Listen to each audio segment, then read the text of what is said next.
Қайырлы күн баршамызға. Бүгін сіздерге осындай әдемі және де ерекше печенье рецебін ұсынамын. Ең алдымен ұнымызды електен өткізіп, ыдысымызға салып дайындаймыз. Артынан қопсытқыш саламыз. Және де майымызды алып, онымен бірге үкілейміз. Майымызды алдын ала тоңазытқыштан шығарып, бөлме температурасында болса жақсы болады.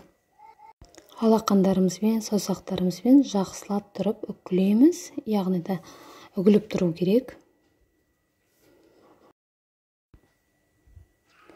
Ендігі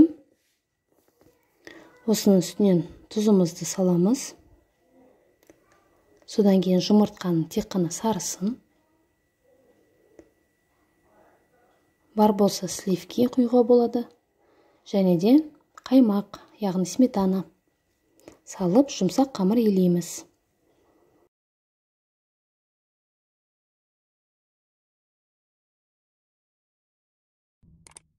Видеоны соңына дейін қарап, арнама тіркеліп, лайк батырмасын басуды ұмытпаңыздар. Қамырымыз дайын болды. Бетін пленкамен немесе салафан кидіріп тындырып қоямыз. Ендігі печеньямыздың салмасына орехтарды пайдаланамыз. Қалауыңыз бойынша менде арахис, миндаль пайдаландым. Қантты ол міндетті түрде, өйткені қамырдан қант қосқан жоқпыз. Салмасына қосамыз. Блендермен ұсақ қылып, ұнтақ қылып жасап алдым. Біртіндеп асықпай еземіз. Осындай масса дайын болады. Ендігі қамырымызды алып, бөліктерге бөлеміз. Неғұрлым кішірек болса, печеньемізде кішкентай болып шығады. Біртіндеп домалатып отырып, шариктер жасаймыз.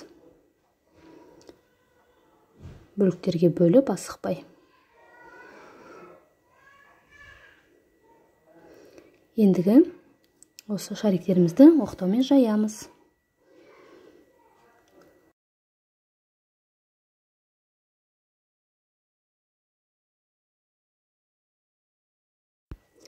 Салмасын салу үшін мен стаканды пайдаландым. Үшін кішкене ортайтып.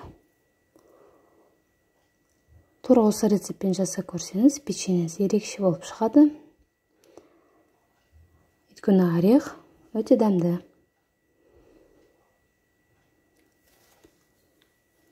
Стакансызда ыңғайлы. Жақсылап бітеп аламыз. Печеньемізді және бетін осылай пинцет арқылы сәндеп қоюға болады. Жапырақ тәрізді етіп жасауға тырыстым барынша.